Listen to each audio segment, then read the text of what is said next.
حضرت مالک بن دینار رحمۃ اللہ علیہ ایک مرتبہ بصرہ کی گلیوں میں جا رہے تھے۔ راستے میں ایک باندی ایسے جاہو جلال حسم اور خدم کے ساتھ جا رہی تھی جیسے کہ بادشاہوں کی باندیاں ہوتی ہیں۔ حضرت مالک بن دینار رحمۃ اللہ علیہ نے اس کو دیکھا تو آواز دے کر فرمایا کہ اے باندی، تجھے تیرا مالک فروخت کرتا ہے یا نہیں؟ وہ باندی اس فقیر کو سن کر حیران رہ گئی، کہنے لگی کیا کہا؟ پھر کہو۔ انہوں نے پھر ارشاد فرمایا، اس نے کہا اگر وہ فروخت بھی کرے تو کیا تجھ سا فقیر خرید سکتا ہے؟ آپ نے فرمایا ہاں، تجھ سے بہتر کو بھی خرید سکتا ہے۔ وہ باندی یہ سن کر ہنس پڑی اور اپنے خدام کو حکم دیا کہ اس فقیر کو پکڑ کر ہمارے ساتھ لے چلو، ذرا مذاق ہی رہے گا۔ خدام نے پکڑ کر ساتھ لے لیا۔ وہ جب گھر واپس پہنچی تو اس نے اپنے آقا سے یہ قصہ سنایا۔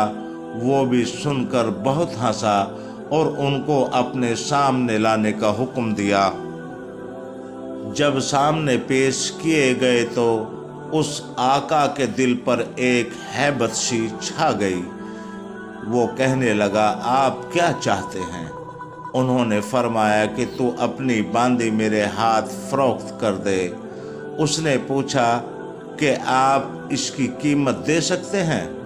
حضرت مالک بن دینار رحمۃ اللہ علیہ نے فرمایا کہ میرے نزدیک اس کی قیمت کھجور کی 2 بیجھی ہوئی گٹھلیاں ہیں۔ یہ سن کر سب ہنسنے لگے۔ اس نے پوچھا کہ تم نے یہ قیمت کس مناسبت سے تجویز کی؟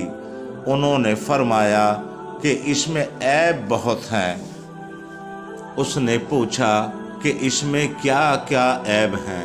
فرمانے لگے اگر وہ عطر نہ لگائے تو بدن سے بدبو آنے لگے، اگر دانت صاف نہ کرے تو منہ سے سڑاند آنے لگے، اگر بالوں میں تیل کنگھی نہ کرے تو وہ پریشان حال ہو جائے، جوئیں ان میں پڑ جائیں اور سر میں بو آنے لگے، ذرا عمر زیادہ ہو جائے گی تو بوڑھی بن جائے گی، منہ لگانے کے قابل بھی نہ رہے گی، ہے جس کو آتا ہے پیشاب پخانہ یہ کرتی ہے، ہر قسم کی گندگیاں تھوک، شنک، رال، ناک کے چوہے وغیرہ اس میں سے نکلتے رہتے ہیں، غم رنج مصیبتیں اس کو پیش آتی رہتی ہے، خود غرض اتنی ہے کہ محض اپنی غرض سے تجھ سے محبت ظاہر کرتی ہے، محض اپنی راحت و آرام کی وجہ سے تجھ سے الفت جتاتی ہے، آج کوئی تکلیف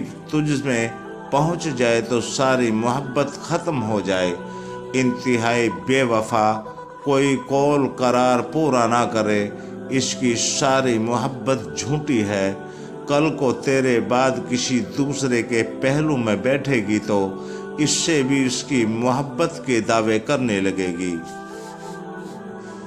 میرے پاس اس سے 1000 درجے بہتر باندی ہے جو اس سے نہایت کم قیمت ہے، وہ کافور کے جوہر سے بنی ہوئی ہے، مشک اور جعفران کی ملاوٹ سے پیدا کی گئی ہے، اس پر موتی اور نور لپیٹا گیا ہے، اگر خارے پانی میں اس کا آب دہن ڈال دیا جائے تو وہ میٹھا ہو جائے، اور اگر مردے سے اگر وہ بات کرے تو وہ زندہ ہو جائے، اگر اس کی کلائی آفتاب کے سامنے کر دی جائے تو آفتاب بے نور ہو جائے، گہن ہو جائے، اگر وہ اندھیرے میں آ جائے تو سارا گھر روشن ہو جائے، چمک جائے، اگر وہ دنیا میں اپنی جیب و زینت کے ساتھ آ جائے تو سارا جہاں معطر ہو جائے، چمک جائے۔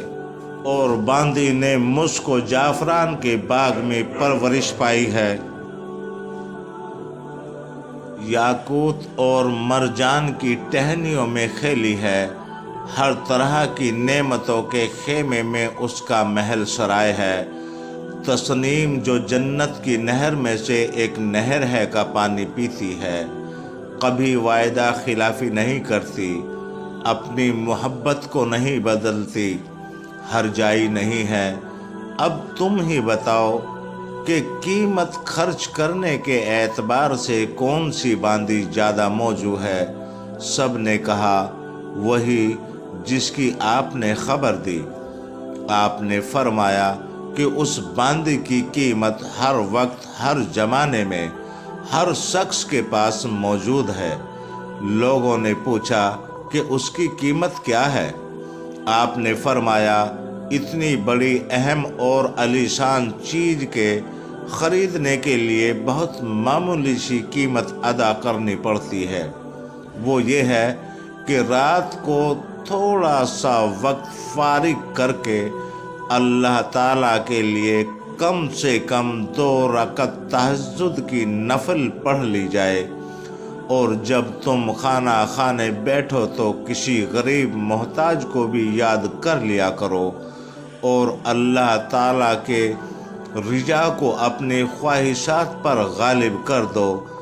راستے میں کوئی تکلیف دینے والی چیز، کانٹا، اینٹ وغیرہ پڑی ہو تو اس کو ہٹا دو۔